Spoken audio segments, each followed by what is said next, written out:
लेकिन ऐसा आप मत बोल दीजिए कि बेतुकी बहस क्यों हो रही है, क्योंकि अगर आपको पसंद नहीं आ रहा था डजंट मीन कि बहस बेतुकी है। अपने शब्द वापस लेता हूं। मैं ये कह रहा हूं कि जो हो गया वो बीत गया। भाजपा जो है एक ऐसी पार्टी है जो निरंतर जो है समीक्षा करती है अपने प्रदर्शन को, और समीक्षा चल रही है। बहुत जल्दी जो है कोर्स करेक्शन भी नहीं, ठीक है। अब देखिए, अब मुद्दा क्या, मैं तोहिन जी सुनिए, मैं ये पूछ रहा हूं आपसे, मेरा सवाल सुन लीजिए तोहिन जी।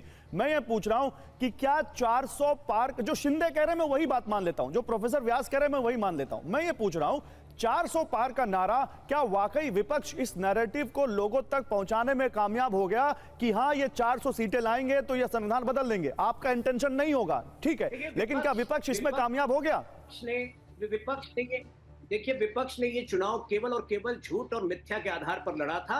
वो फेक वीडियो जो अमित शाह जी का निकाला था, उसके अलावा इन्होंने तो फेक गारंटी कार्ड बांटा है। तो हाँ, हो सकता है कि एक बार ये अपने गलत मंसूबों में कामयाब हो गए हो, किस्मत ने इनका साथ दिया हो। हर बार किस्मत साथ नहीं देती है। जो एग्जैक्ट कारण है उसकी समीक्षा चल रही है। बहुत जल्द जो है वो कोर्स करेक्शन के पथ पर हम अग्रसर हो जाएंगे। ठीक है, बताइए फिर घनश्याम तिवारी, आपका क्या कहना है इस पर? ये कह रहे हैं कि विपक्ष झूठ और फरेब पे चुनाव लड़ रहा था, अब तो सरकार भी बन गई, अब तो कैबिनेट ने दो फैसले भी ले लिए, फिर इस बार क्यों बात हो रही है? नमस्कार गौरव, आपको, दर्शकों को और पैनलिस्ट को। देखिए, भारतीय जनता पार्टी, मोदी सरकार 10 साल तक एक ही राग अलापती थी कि तुम दिन को अगर रात कहो रात कहेंगे, जो तुमको हो पसंद वही बात कहेंगे। देश के बहुत सारे संवैधानिक संस्थान, बहुत सारे मीडिया संस्थान, सब मोदी जी के चरण वंदना में लगे हुए थे, और भारतीय जनता पार्टी के नेता तो लगे हुए थे। इन्हें कोई एनडीए से मतलब था नहीं। देश की जनता ने जैसा ही सुना 400 पार, उनको ये दृश्य समझ में आया और उन्होंने कहा कि अगर 400 पार नहीं है तब तो इस तरह की तानाशाही मोदी जी ने और अमित शाह ने लगाई है।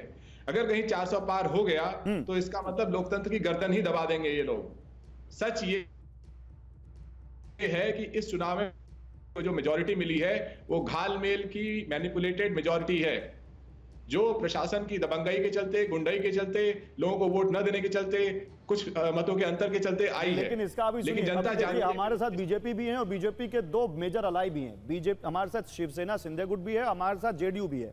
ये दोनों क्या कह रहे हैं? ये कह रहे हैं 400 पार के नारे में कोई दिक्कत नहीं थी, नारा ठीक था, टारगेट दिया था ठीक था। ये तो आप लोग हैं, विपक्ष है, जिसने लोगों तक झूठ बोला ये कि 400 सीटें आएंगी तो ये संविधान बदल देंगे। ये इसका ठीकरा आप पे फोड़ रहे हैं घनश्याम जी। देखिए, पहले तो ये शिवसेना एक ही है। महाराष्ट्र के लोगों ने चुनाव में बताया एक ही शिवसेना है। एक नकली शिवसेना असली शिवसेना के पीठ में छुरा घोंप करके बनाई गई थी, जिसे जनता रिजेक्ट कर रही है। इसी तरीके से एनसीपी एक ही है।